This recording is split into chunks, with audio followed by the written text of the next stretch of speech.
Welcome to Dorks on Sports, a podcast about four dorks talking about sports. My name is Daniel. Joining me, as always, is Curtis Eastwood. Curtis, happy birthday. Oh, thank you. Yeah, belated. Yeah. How was it? How'd you spend it? What'd you do? My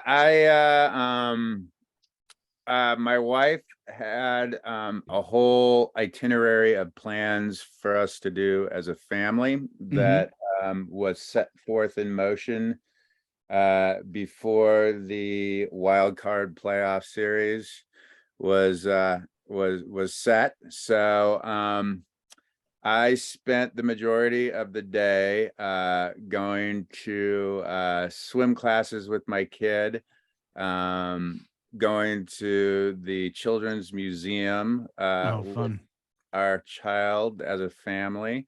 And I was basically camping on my phone the whole fucking time. Watching the this crazy second game with the Blue Jays. And it wasn't until we were downtown and as I mentioned last week in the pod, I went to this preseason NBA game at the Climate Pledge, and I saw so many people wearing Sonics apparel that I knew there was a shop on First Avenue that sold Sonic hoodies, and I went in there with the family before we were going to the Crab Pot for dinner.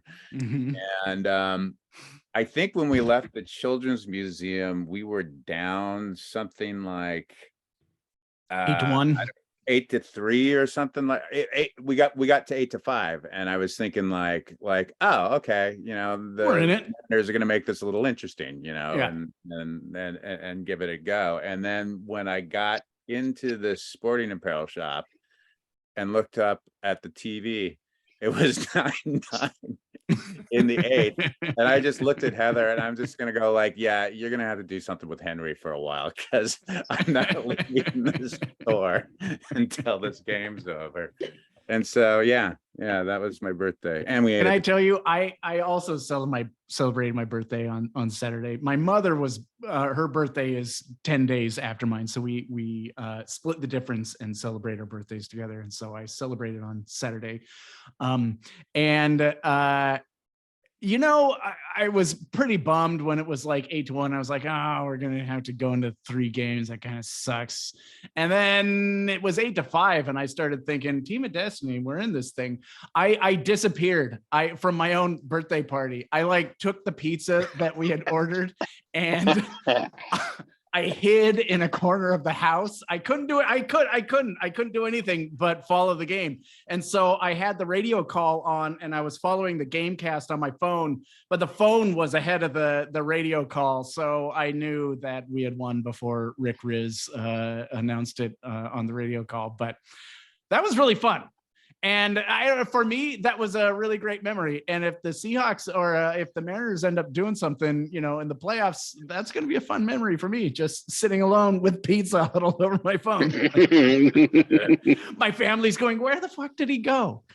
Yeah, it was fun. So happy birthday. Oh, thank you. We got Alana. How are you doing over there, Alana? Good vibes only. Good vibes only. Yeah, there have been a lot of good memories that the Mariners have created over the last month. And I think that's important to remember after we had what happened earlier today. Which we'll talk about. But yeah, I'm doing pretty well. Good. Melly, how are you doing over there? The hangover, the loss notwithstanding. Yeah, notwithstanding. Beside that, I'm doing pretty well. I missed you, Dorks, last week. I really loved listening. We missed you. Thanks. I loved listening to the pod, and shout out to Steven. You did He was great. Job. Mm-hmm. I too have a soft spot in my heart for the Saints. Say that 5 times fast. So it was a really fun pod for me to listen to, and congratulations. So I've got the hangover, the vacation hangover. Wow, see, it's happening. I've got the vacation hangover. I've got the sadness of a loss today hangover, the Seahawks loss hangover. I did lose one of And my the Huskies lost for And the a Huskies. second time in a row. You know, I ordered up a lot of wins for Curtis for his birthday. And apparently I am out of magic. Well, how's your fantasy team though? Get any wins there? You know, in the regular fantasy leagues, one win, one loss.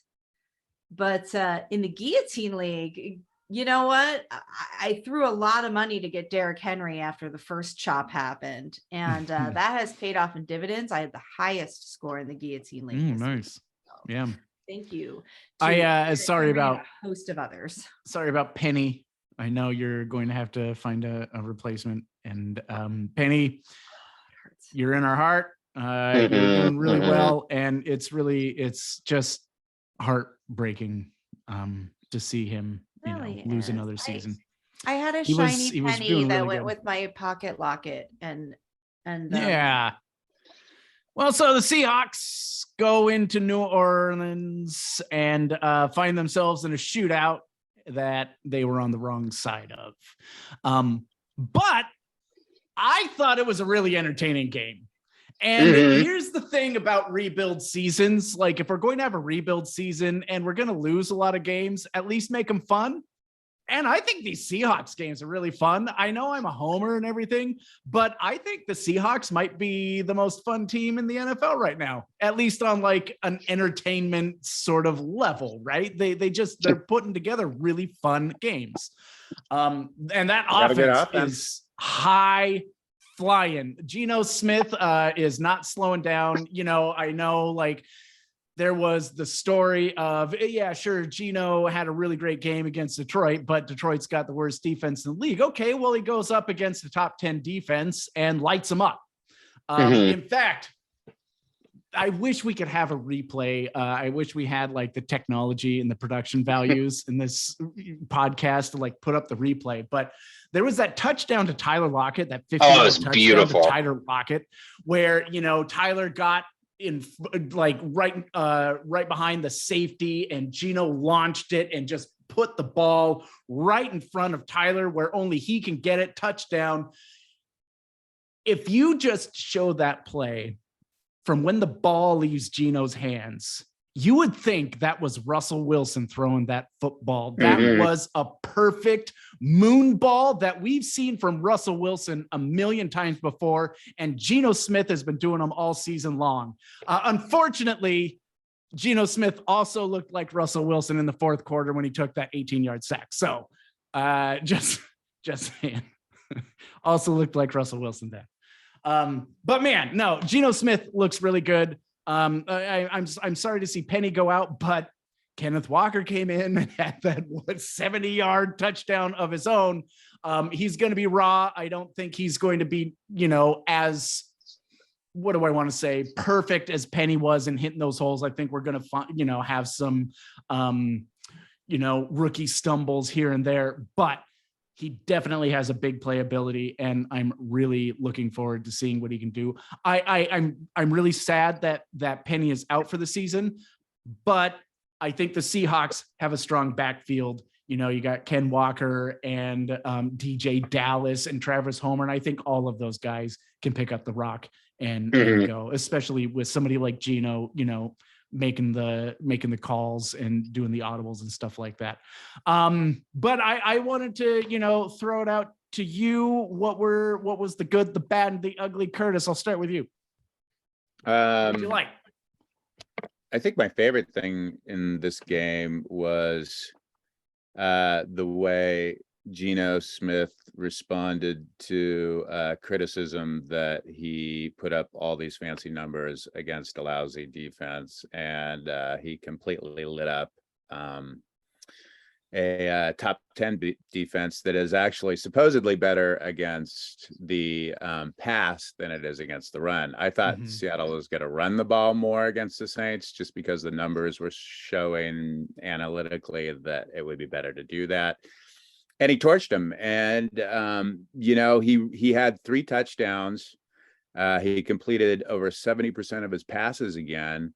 No He should have had no interceptions. He should have had 5 touchdowns. There was the drop pass by DK and the phantom hold, and that was a pretty easy, on the rope pass right into his mitts. And then there was the ridiculous phantom hold call in the fourth quarter that still and that was like a 50-yard touchdown or something like that. It was and the replay pretty clearly showed that that Cross didn't have that dude's jerseys at all. His hands were in the right area of the body, and the guy just pulled up and went like this. And I think because Cross is a rookie, and this just sort of tends to happen with rookies, is when refs aren't sure of what's going on, they're going like, oh yeah, he's a rookie. Psh, there it is. He probably held, sort of thing like that.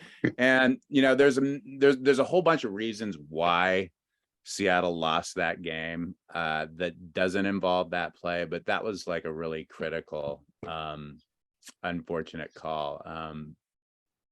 But the biggest takeaway for me is just, I really think that Geno Smith is looking like a quarterback that is way better than I think most people were anticipating he would be. His QBR through 5 games is better than Russ has ever been for the Seahawks. In fact, right now he has a QBR of what Tom Brady and Peyton Manning were doing in their prime.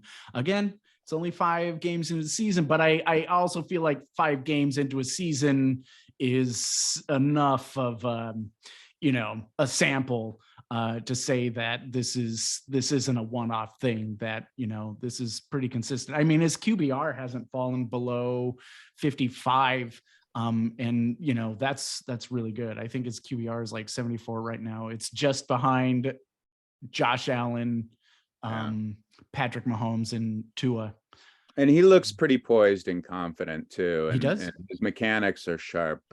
There's just, to me, he looks like a high quality veteran NFL quarterback right now. Mm-hmm. He's playing at a Pro Bowl level. I would be shocked if he doesn't get into the Pro Bowl.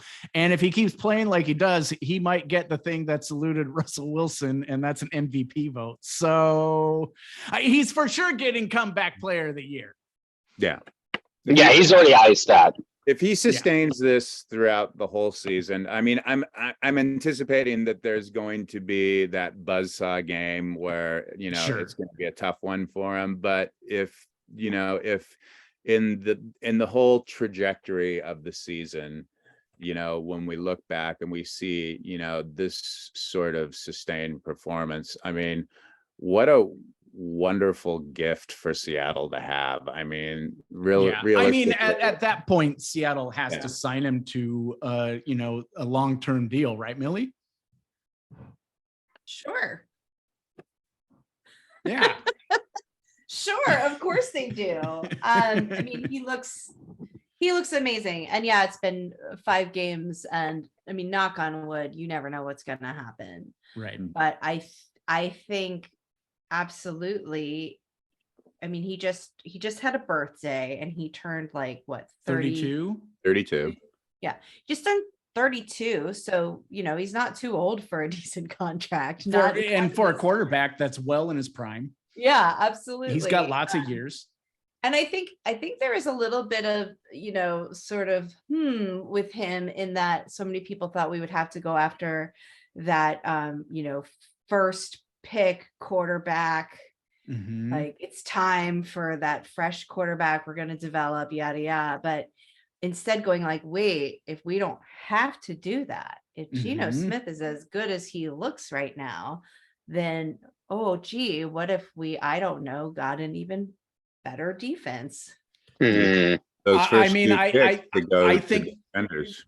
Yeah, if Geno Smith is who he is right now, and we can sign him to an extension, I say, spend those Denver picks and really just stock up and go for a Super Bowl run. If we got a quarterback like that in his prime playing at a Pro Bowl level, fucking go for it. For sure. Um, I also want to say though, because 100%, I think we need to keep him. And as much as I'm like, blah, defense, as always, there were still some amazing defensive plays, which is, I think, why they're so Tariq fun. Woolen getting another interception. Yeah, it's why they're still so fun to watch. Like you said, every game has been exciting. Mhm. Not sure what's going to happen, and the more that the offense opens up, the more it's like, whoa, what's happening now? Where are we going? And then the defense, yeah, like they give it up, and then all of a sudden it's like, oh, time for a pick six. And that's always been one of the more fun things about the Seahawks is these amazing defensive plays out of nowhere. So I like the trend of that, and the rookies all look real good. Kobe Bryant played really, really physical against New Orleans, and that was fun to watch. He had a great pass defense. I think it was in the end zone. It ended up getting called as a touchdown, but it was there was that one, and there was another one where he just there was that other one, where he swatted hit the guy like right from behind. He just knocked it out. But even that one that ended up getting called for a touchdown, rightly, I'm not saying that was a controversial call. That was absolutely a touchdown. And but I thought that his effort in taking him down and trying to strip that ball and being physical was the right way to go. There's some good stuff happening with the rookies. I think for the defense on the whole, individually, all the players are really great, and they just haven't put it together as a team. And I mean, I don't know what that's about, but do you have any thoughts on that, Alana? No, their run defense sucks. Al Woods is hurt. Right. The thing that I agree with the fun commentary there. The Seahawks have the number one offense based on DVOA, which is a metric that measures performance over time, basically. And so it will always kind of adjust based on the most recent games that have been played, and it puts importance on the most recent over things that were a little bit further in the back, but they're number one in the league. And how well the defenses have played that they're playing. Yes. Yeah. It's a very relational statistic. And that's going to be fun, and like the way that Geno's using the tight ends, that's fun. There are a lot of lovable guys on this team. Like there's nobody like Russell Wilson on this team where you're like, I don't understand you, robot. It's guys like Geno who you can't help but root for. It's guys like Tyler Lockett, who is a poet and like really thoughtful about everything that he says and does. It's guys like Quandre, who just wants to take responsibility for the team and for the defense and things like that. And then it's guys like Tariq Woolen, who is like Richard Sherman reincarnate. Like he has the most interceptions for a rookie in the first 5 games since Champ Bailey. Like that's crazy. Yeah. Since Hall of Famer Champ Bailey. So like 5th round pick too. Like 5th round pick. Yeah, absolutely. And and watching, like, his ceiling is one of the best corners ever. Like that's what his ceiling is. His ceiling is like almost Deion Sanders. And I think that's fucking rad that we got him for a steal. So I'm in total agreement. Like, let's sign Geno and then let's just load up on defense with those first 2 first-round picks and load up on the D line specifically, or maybe find another linebacker if there's a good linebacker in there, because Cody Barton ain't it. Bruce Irvin, he's not inside, but Bruce Irvin was just signed today. No. Yeah, but I think they're a lot of fun to watch because they've built a culture. They have that fun differential, which I know we'll talk about in just a moment. Yeah, as well. And they're playing for each other. That offense looks like I haven't seen an offense click like that under Russell Wilson. Yeah, I think they- Waldron is a big part of that too. Yeah. Oh, I have to 100% imagine. Line is really coming forward. I think Mhm. he's got a quarterback now who's competent and And I think he's got a center who understands it too. I Yeah. think that's a big piece of it. Yeah. What a revelation, Blythe. Yeah. I think he's kind of an unsung signing, Yeah. in the off season. Yeah. Well, so we got the Cardinals coming to town on Sunday. First of all, Millie, I don't know. I just asked you how we did, but did you record it? Did you log it? I didn't.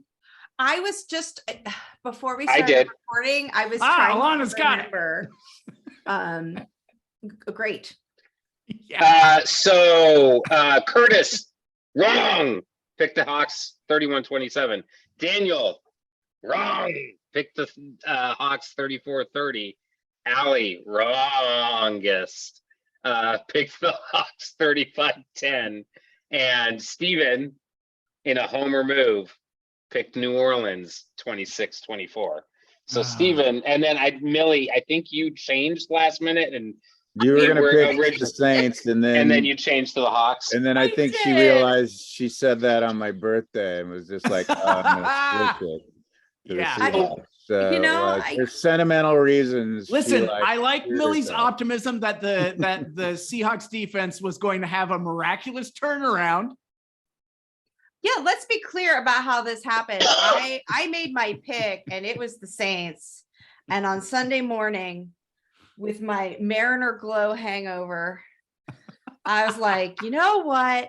I listened to these dorks and we can do it. We got this. Absolutely. Come on, Hawks. We got it. And I sent a little message on the chat and I said, you know what? Flip it, reverse it. Hawks win. Well, that is enough of that. You're gonna go with your gut from now Oh on. man, I don't know Man, what is to my do with gut this defense. confused right now. I'm just happy that I got pretty close to the final score. You did. You did. Yeah, we were just on the wrong side of it. Mhm. And that's the problem with when you have a bad defense and a great offense is that you're not going to win all your shootouts. Like you're going to be on the wrong side of a lot of those. So we got the Cardinals coming to town. They're always kind of weird games in the past with Russell Wilson. They've always been kind of weird, low scoring games or ties. I don't know what to think. I'm not going to give my prediction yet, but my fear is that Kyler Murray's just going to run all over this defense. It just feels like the kind of game that this defense can't contain.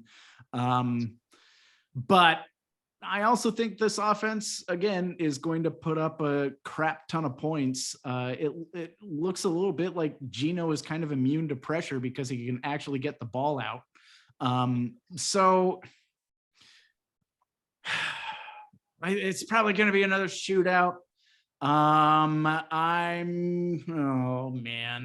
going to say it's at home. It's the Cardinals. I'm going to say, God damn it. I'm going to say 30-28 Seahawks, but I don't feel good about it.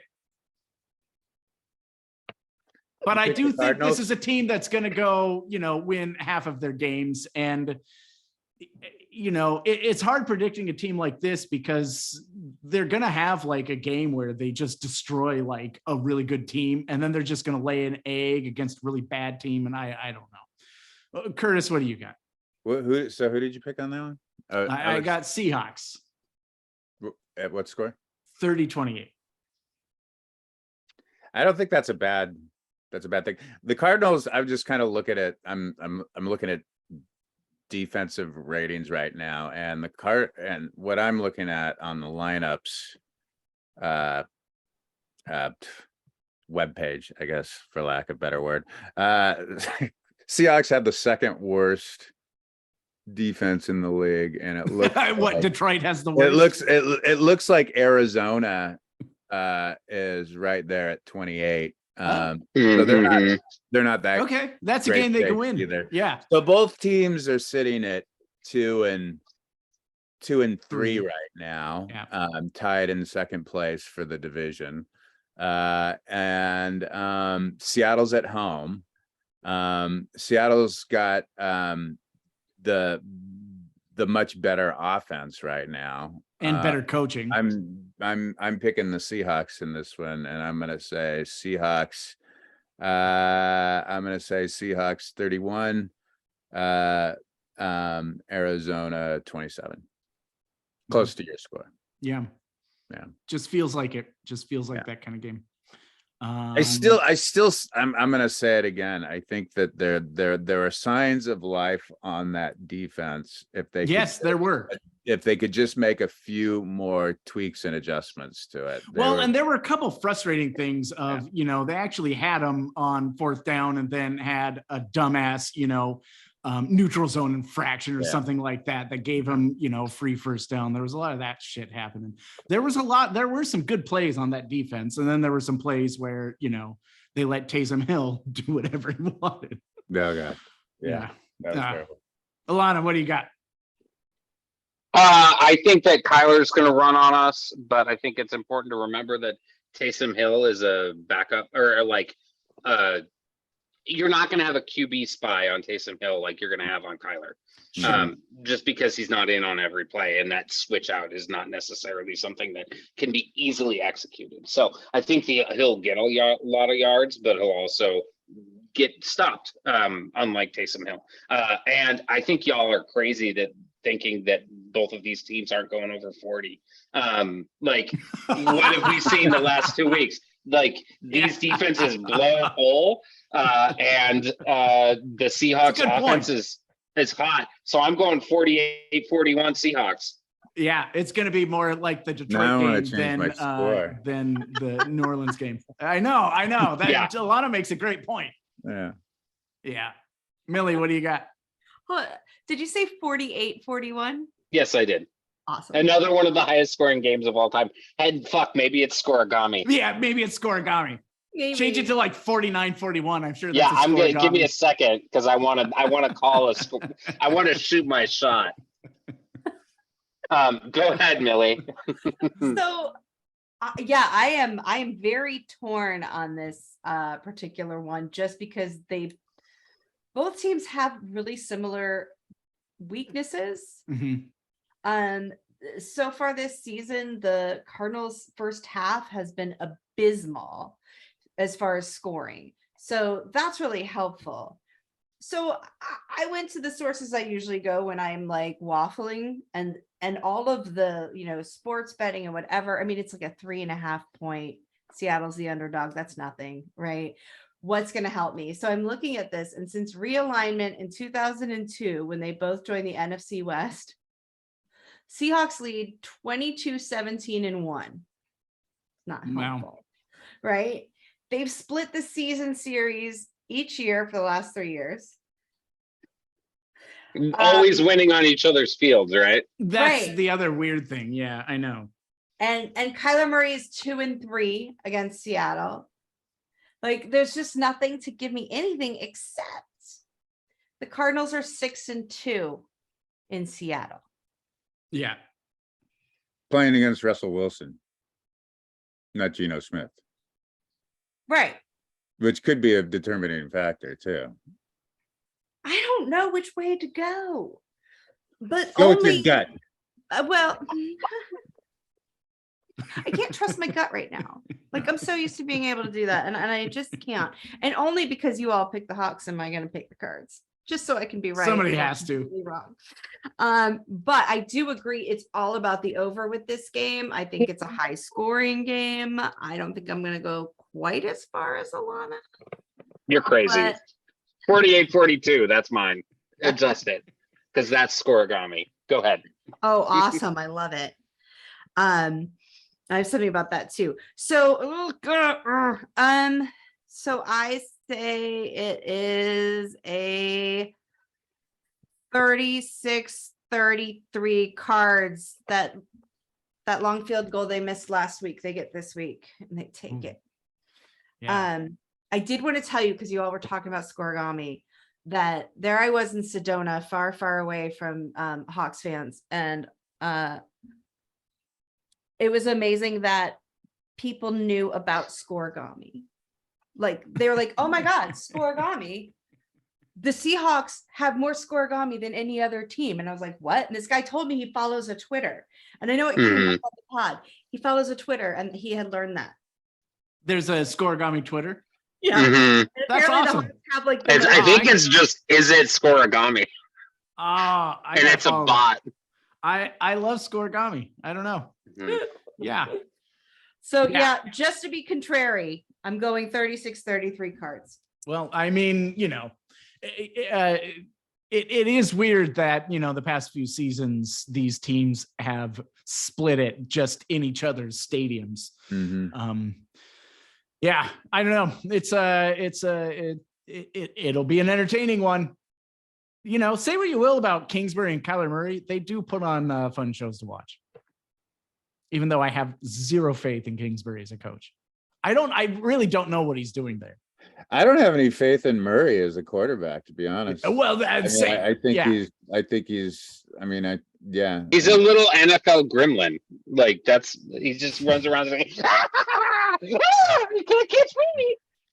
Yeah, The gingerbread man. He's a little gingerbread And man. when you get to him early and he gets frustrated, he just Game over. He's a temper tantrum explosion, he's. So what's the deal with Al Woods? Is he out for the season? I or don't is think he he's just out for the season. I don't think they've announced that. I think he's dated. Carol said Day-to-day. day-to-day, Okay. but he keeps it kind of vague and stuff. Yeah. Does Bruce Irvin have a chance to play this game, or is he like next week earliest? I know he was like. Well, put on the here's the practice interesting squad. thing with Irvin is that Can we talk about the Mariners? Yeah. Yeah. Can I Sorry. just say the one thing about Irvin? Okay. In short, I think yes, he does, because he was in Sean Desai's defense last year in Chicago, and Desai is of course the defensive Architect. assistant here and stuff. So there's familiarity with both what Seattle's done in the past and what they're trying to do now. So I think, yeah, he was brought in with the purpose of maybe being on the active roster. Cool. Well, go Hawks. I look forward to it. Let's jump into some Mariners. So Mariners, they're in the playoffs for the first time 21 years. They go to Toronto. They take that series. They sweep the series in 2. And man, that second game was wild to watch. They were down early at one point. I think the score was 8-1 before they started crawling back out of that hole. And then got the go-ahead in the 9th, I think, right? The top of the 9th is when they got the go-ahead run, and ended up winning it, and looking like the team of destiny. Now, in my heart, I say these Mariners can take any team, and I really believe that. But they just went into the buzzsaw that is the Astros, and after pulling ahead, I think at one point they were 7-3, 6-3, 7-3, and then the Astros slowly start putting some points on the board and get a walk-off the bottom of the 9th that the Mariners usually get. I have to say, to all the fans that have lost a game to the Seattle Mariners on a bottom of the 9th 2-out walk-off, I'm sorry. It doesn't feel good. That really sucks. And I'm sorry. But I'm not sorry, because it's always those are the most exciting walk-offs to get. But man, when you're on the other side of those walk-offs, that really sucks. The Astros are good, and I hate saying that. And the Astros have a team that's built to go all the way. The Mariners are scrappy, and they have a team that's built to beat any team in Major League Baseball. And I still believe they can pull it out. It is going to be a challenge. But I have to say, even though it was really disappointing, especially because it looked like we were going to steal one against Verlander, which we really needed, I'm still just happy to be there. It's just exciting to be watching baseball in October. You know, we got football, we got the Seahawks playing, we have the Mariners playing, the Kraken is going to start on Thursday. Like, it's a nice time to be a sports fan in Seattle right now. So it's disappointing, but I'm still having a blast, and I can't wait for the next one. And you know, let's pull out a win. It would be nice, even if we're going to lose it. Let's take it all the way to you know, the last game of the series. And I'm not writing them off yet, but it was, you know, the stark reality of, oh yeah, this is a really good team, and this is the matchup I didn't want. I wanted the Yankees. Millie, how are you feeling over there? I really was I was a little raw and shell shocked after today's game, but I'm gonna rewind it a little bit to the joy and jubilation of taking that wild card in 2. That was awesome. That was especially so against Toronto. Yeah, against Toronto, and they're horrible fans. And I was lucky enough to be able to watch the game with my dad, and you know, just hanging out, and things weren't going well, and we had one run, and I started nodding off between pitches because, oh my God, there's so much time between pitches. Like, I actually fell asleep a couple times during this game. And I'm like, oh, this is sad. Like, I don't want to sit on the couch with my dad and watch them lose. Like, meh, you know, I'm not gonna be able to watch the other game 3. And then it started, that magic. And I was like, can we do this? Can we actually do this? And that feeling, that joy was just fantastic. And I was walking on air for the next at least 24 hours.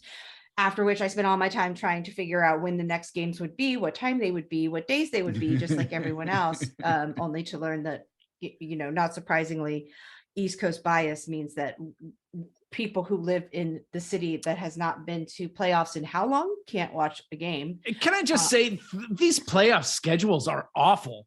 Like 12:30 on a weekday. Like, come on. Right, because we have to put the Yankees on in prime time, and those poor people have to sit in a stadium until midnight. Like, what? Anyway, it makes I'll no get sense. off my horse about that to say that then today happened, and of course, you know, I recorded it, so I was behind because I had to work, and I'm starting to get very nervous and being like, I'm just going to fast forward through some pitches because surely it'll be fine, and it kept not being fine, and I had to keep stopping and playing to figure out what the heck just happened. Today was rough, and I had already gotten to that place that I realized, you know, this is probably where Toronto was, where I was like, okay, well, shoot, because I have tickets to game 4. So if we just sweep them, I'm not even going to get to see them play. Right, yeah, right. Yeah. I jumped Yeah, all the way to, we're going to sweep them. Yeah. Right. Which is, I'm sure, you know, yeah, being on the receiving end of that sucks. And we have this amazing team that has had these incredible 8th innings. And that just, you know, and you've heard me enough on this podcast. I believe in this team. I chose them to win the wild card. Like, and here we are.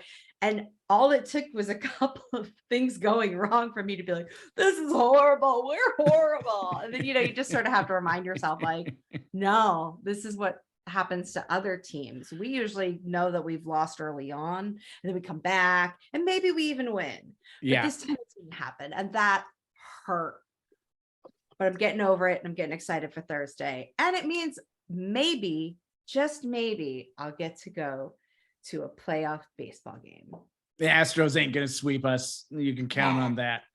I know Scott Service is getting a lot of criticism right now because of his decision to put Robbie Ray in there, who threw a meatball right down the middle that got Alvarez to, you know, hit that walk-off. But I don't know if that's entirely fair, because if you're going to criticize him for putting Robbie in there, why don't you criticize him for putting Kirby in, in that second Toronto game in relief to close out the ball game? And by the way, great for Kirby. It's nice seeing Kirby get a close, get a save. I thought that was really fun. But Alana, what do you think about that? Service kind of like, I think Mariners fans can be fickle, and it's like you're either the best team in the world or you're dead to us. And Service kind of lives and dies by what the Mariners did the last game they played. And I just want to know your thoughts on that. I think it's how do I put this? I'm really frustrated with Mariners fandom about this particular topic, because we've been living like this entire reality that is good vibes only. We love a Eugenio Suarez. We love the energy that Julio Rodriguez brings. We love how Luis Castillo celebrates a victory, how Logan Gilbert celebrates a strikeout. And that's all that good vibes only. And you know where that comes from? You know where that starts? That starts with fucking Scott Service. Mm-hmm. Scott Service's entire role as a manager is to build culture. I was listening to him talk about how one of the great things about coaching this team is it's really a lot more like a college team, because all of these people who are in this clubhouse are going through the same life experiences at the same time. He said he's never seen so many kids in one dugout, one clubhouse. And that's really special. That's and really special. For those who don't know, I work for an organization that builds community. Like, that's the goal of the organization. We put people into groups with other people who have babies the same age. And to hear that you have these 26 men, 40 men, whatever it is, who are in there with their kids experiencing this playoff run, like, that's a fucking Peps group. Like, it's ridiculous to think about that. And so, like, ultimately, is there a single baseball technician, honestly, like, as a manager? No, it doesn't. It's not. You don't, you're running off of your gut every single time. And that's it in the moment. But beyond that, you're making a decision with the team, right? So, like, the decision to put Robbie in wasn't made today. It wasn't made right before it happened. It wasn't made right before the game. It wasn't made this morning. It was made probably yesterday with Scott, with Justin Hollander, with Jerry DiPoto, with the pitching coach, with Robbie Ray, with some of the other bullpen guys. Like, they said, if we get to Alvarez in the bottom of the ninth inning and they have a chance to take the lead in that moment, we're going to put in Robbie so that we have a handedness match, because that is what baseball says to do. Mm-hmm. That is what the rules of baseball are. The problem with the situation was not putting Robbie Ray in. That was either best choice or second best choice. So the first best choice might be to go with Eric Swanson, but from what I understand, he is actually not. There's something that's going on, like he's sick or he's hurt or he's just not. I was wondering, yeah. Right? So why are we going at? We have to think about why we're going at Scott Service. And it's unbelievable to me that we have an 162 game season that at various points in this season, we talked about we need to fire Scott Service. When we were 10 games under 500, it was like, we need to fire Scott Service. And like, how is this entering into the mind? We cannot operate in a culture of win now, win always. That is a mindset in my mind that is rooted in the patriarchy, is rooted in this toxic masculinity. Like, if you don't win, there's no value. There are 162 games in every season. You, as a batter, if you hit 1/3 of the balls that are thrown at you, then you are an amazing batter. Like, most of baseball is failure. One of the other adages is you're going to lose 60 games, you're going to win 60 games, and then it's what you do with the other 42.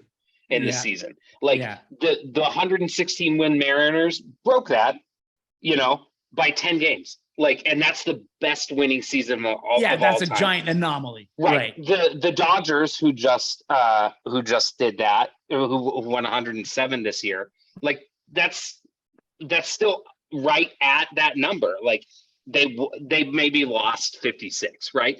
So like we just have these unreasonable expectations of our teams. And why cannot we just remember good vibes only? Why can't we just think about how fucking awesome Cal Raleigh is, the big dumper, when and like the calm, cool collectedness? Why can't we just look at that video when Scott and Eugenio are screaming at each other at the end of the Blue Jays game, where Eugenio is like, we believe we can do this? Why can't we get excited about the 7 runs that we put on the board before we got knocked out? I get it in that situation. Like, it sucks.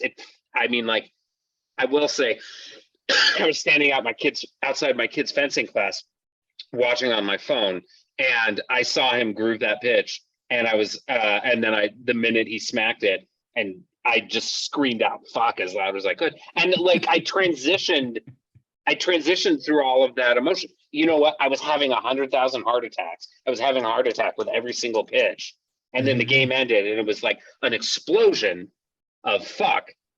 And then I moved through it because this team is awesome. This team represents the city. This team wants to be burdened with the pressure of breaking this drought, which they've done. They want to be burdened with the pressure of going into the playoffs and doing well in the playoffs, which they've done. They were not expected to beat the Blue Jays. We might have expected it, but now we've got this season and this game, and we wanted to go into Houston and take one of 2. You know what? We got one of the best pitchers in baseball going up on Thursday, and everybody was like, "Oh, we're not going to hit Verlander."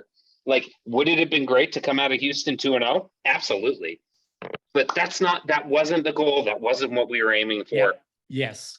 And so I just think, and we've been celebrating Scott. We've been calling him manager of the year to see this turn just based on this one decision that was not made in a vacuum, that was not made in the moment. And then just go, fuck him, fire him. Like, what? How he has been the dad of Seattle for the last month, and all these good feelings that we are all having for the first time in 21 years. None of us, I mean, Curtis, you're maybe just a little bit in a different stage, but none of us were like real adults the last time they went to the playoffs. I was in college, like it wasn't something that I was really even paying attention to. Like, I have to remember that the Mariners won 116 games.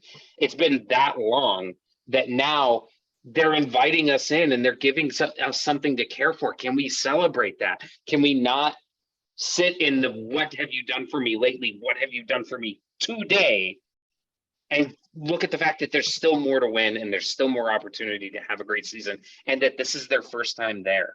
There is a learning curve about the playoffs. This is Scott Service's first time managing in the playoffs. This is Julio's first time in the playoffs. And it looks like it. I mean, not today. Today he was pretty good, but in Toronto, and I'm not saying anything negative about Julio. It's what's to be expected. Right. He was a little jacked up. But Cal, I mean, like, so many of these players look amazing right now. So how about JP hitting a home run today? That was pretty fun to watch. So that's my basic vibe. It's like be in your cups. That's cool. But this is just a standard loss in the playoffs. Yeah. Against this was a game that, I mean, any Mariners fan probably thought that we weren't going to walk out with this one. Verlander historically has had the Mariners numbers. So I went into this game going, we're probably going to lose this one. It's Verlander. We usually don't hit him. The fact that we hit 7 runs off Verlander should be encouraging. And now we got our ace on Thursday. Yeah, but it's fun to be there. I mean, the Mariners are in the divisional round. that's just really cool. And the reason they're there is because of Scott's service. We wouldn't, the Mariners last year wouldn't have overachieved. And Jerry Dipoto. And Jerry Dipoto. And the Mariners this year wouldn't have come back from, early season adversity to make it into the playoffs without Scott's service and Jerry Dipoto. I'm having fun. What do you think, Curtis? I'm having fun. It's been 21 fucking years since the Mariners have been in the playoffs. I mean, if people want to freak out about the way in which this game went down and they lost, I mean, it's a gut-wrenching loss. I mean, it's shocking and it's jarring, but like Alana just said, it's fucking baseball. I mean, it's playoff basesball. It was Verlander. It could have been 8-2. It could have been way worse than what it was. I get the sentiment that, because I heard this on sports radio after the game. The sentiment that like no one was expecting Seattle to come out realistically and win this game with Verlander pitching, but they were doing it. And it looked like it was going to happen. And it's like, oh my God, you start thinking about like, if we take this game and then on Thursday we got our ace and stuff like that. And you start daydreaming, about being up 2 games against this bitter division opponent. And you get cheaters, cheaters and stuff. And by the way, can I just say Logan Gilbert only giving up 3 runs. I thought Logan played a great game. Yeah. So I get people being like, sort of traumatized by the way this went down today, and it was jarring when I discovered it, and when I was at the park, and I was just like, holy shit. I left the game in the 7th inning thinking we had this in the bag. We were like we got the bullpen coming up.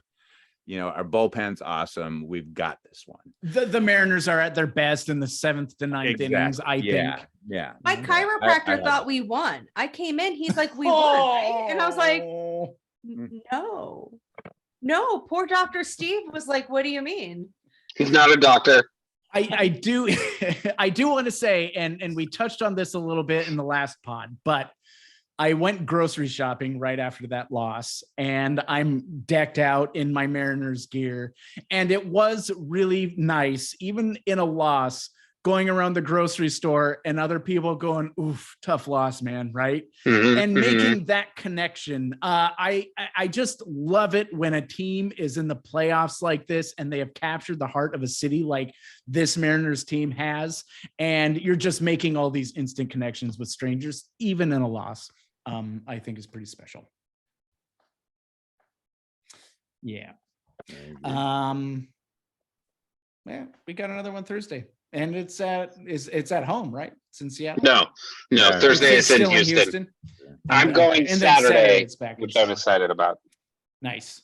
Let's get into. Oh no, I want to get into Curtis.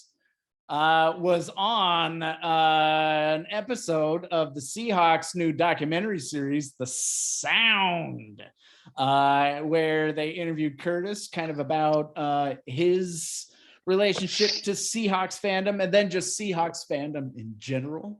And the episode itself was kind of centered around team chemistry and all of that, and kind of took a glimpse into the tight ends. It's the 6th episode, I think, if y'all out there want to watch it.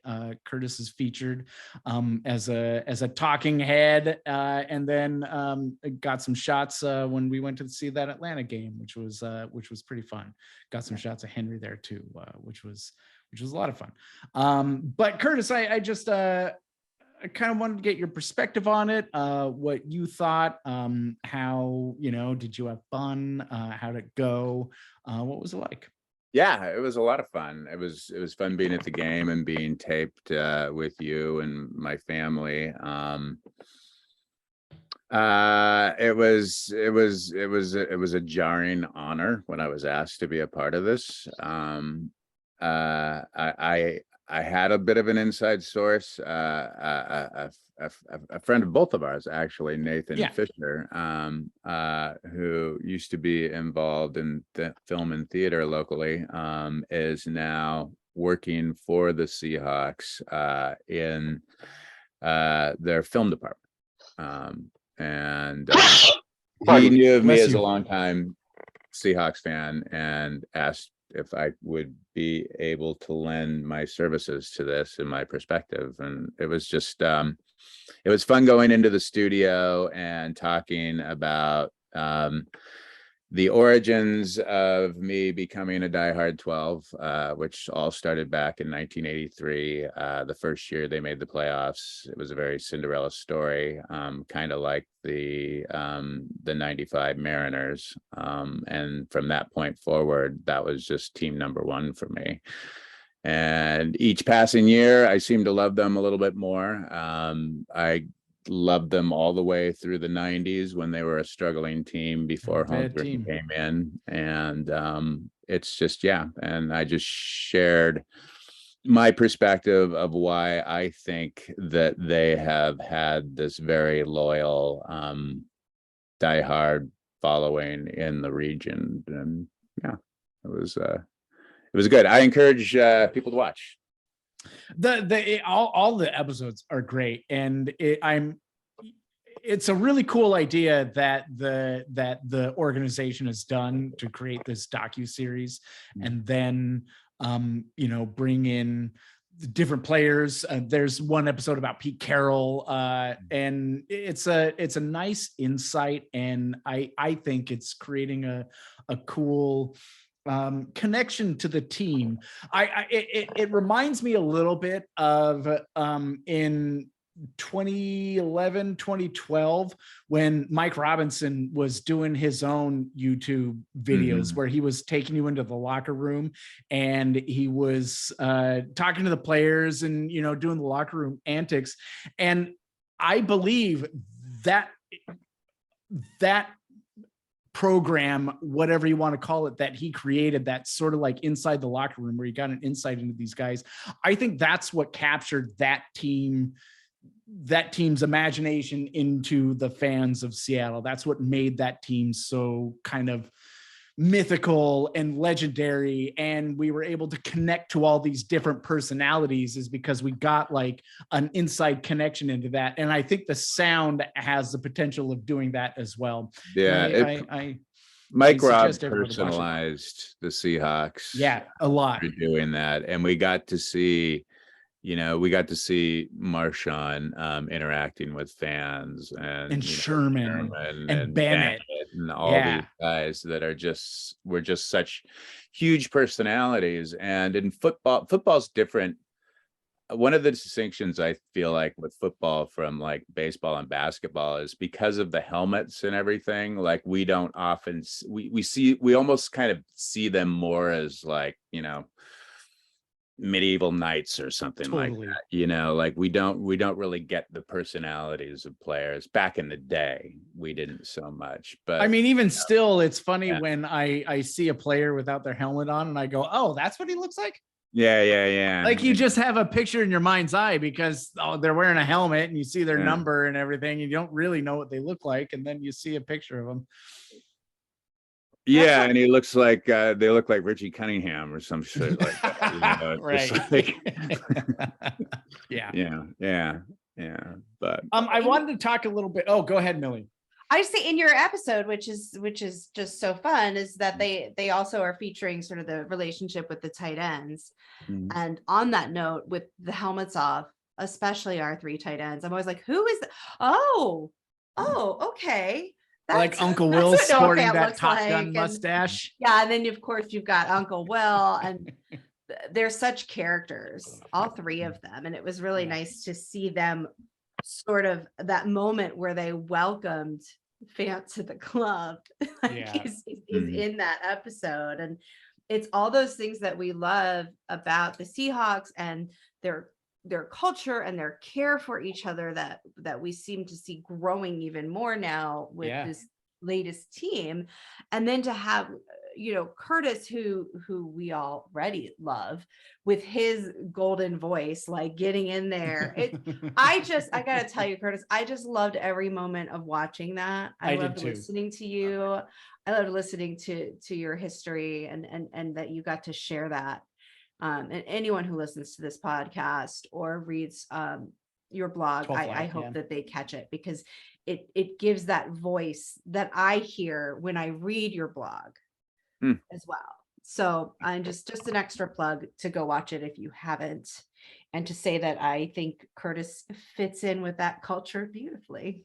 Well, and speaking of culture, it feels to me like there is something brewing on this Seahawks team. I feel them coming together a lot more.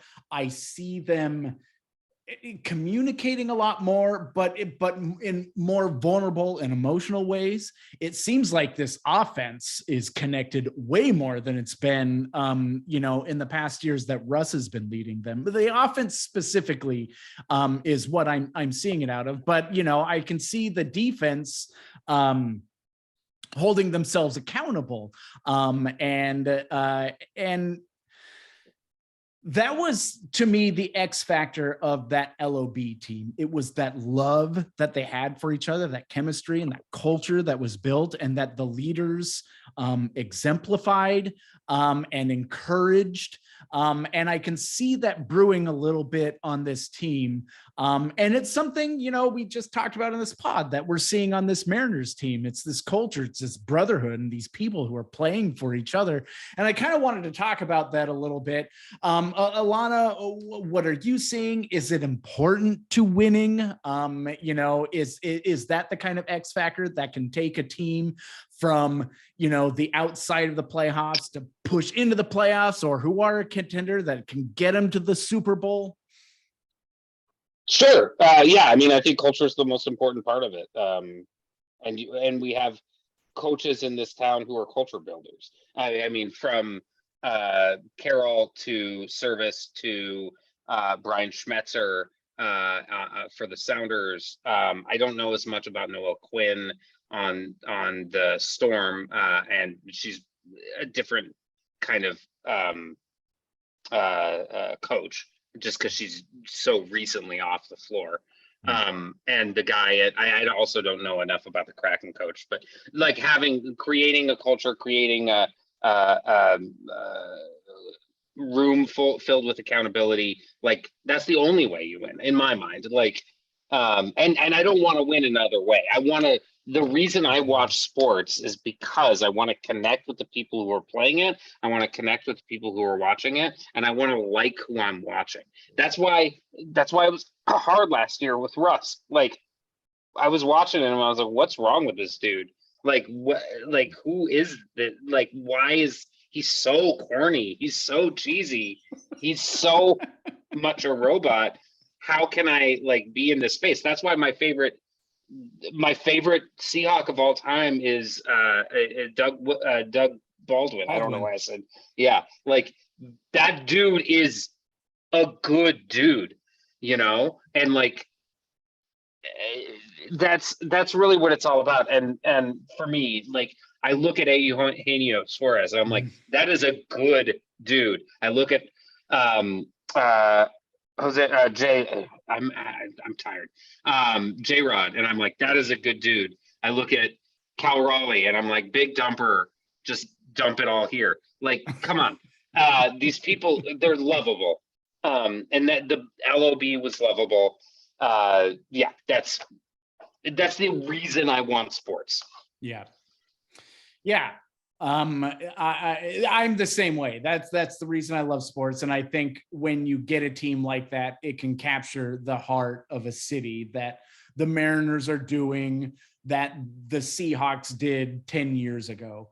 And that, hopefully we can be saying the same thing of these Seahawks next year, maybe even this year. Who knows? That defense can have a miraculous turnaround, and it turns into a Mike Holmgren team where you have a number 15 defense and the number 1 offense. I don't know.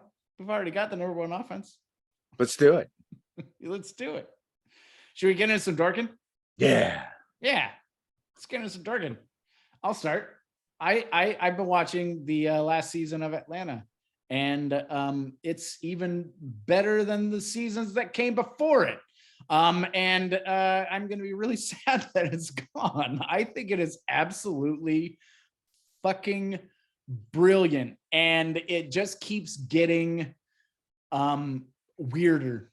And I love that Donald Glover just embraces sort of unreality and takes it into magical realism. And the stories that he's telling are just, and the satire that he's telling, just really, really good stuff.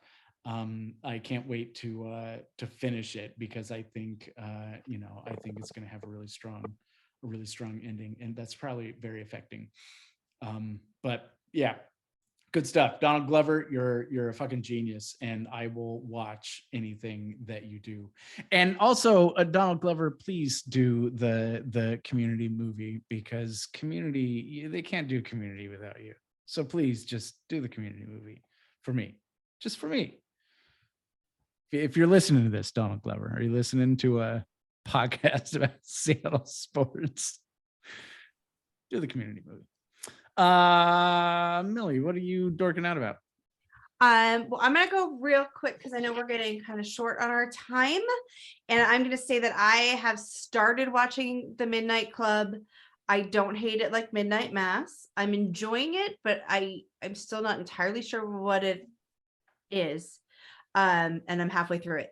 So I will give my recommendation on our next podcast as to if I think it's worth your time. I'm looking for, I will hold you to that, Millie. Lana, what are you dorking out about? I watched and finished Heartbreak High, but it was primarily because I wanted to watch a bunch of Australians say chlamydia, because they say it like chlamydia, because the Australian accent is like here. There are R's everywhere. Everywhere they can put an R. Chlamydia. It was fun. And then I'm playing Civilization 5 again, because I got a gaming computer, and like I can sit down and play that for 6 hours and it feels like 15 minutes, which is dangerous. But it's a time dump. I know. Yeah. That's fun. Cool. Is that what we're dorking out about? That was some fast dorking. Did Curtis talk? I didn't, but I'm dorking out the same stuff I've been dorking out for the last month. I love the last episode of She-Hulk. It was great. Yeah, it's that show's starting to pick up a lot of momentum now. Digging the Lord of the Rings show prequel thingy, and What We Do in the Shadows is still making me laugh my ass off. So I love that things show I'm so watching. much. It's a good show. All right. Hey, if you're listening to this, you should check out Curtis's blog, 12life.com. He's always got some good stuff on there, especially during the Seahawks season. If you like this podcast, you should follow it wherever you're listening to this. Hit that plus sign. If you're watching it on YouTube, find us on the Spotify or Apple or Stitcher or I don't know, wherever you find your podcast. We're all over the place. And if you're listening to this podcast and you want to see our pretty faces, find us on YouTube. You can see the video cast as well. Once again, my name is Daniel. For Curtis, Alana, Millie, the rest of the 12s, saying goodbye. Go M's. Go Go M's. Hawks. Go M's, go Hawks. Go Hawks. Go Hawks.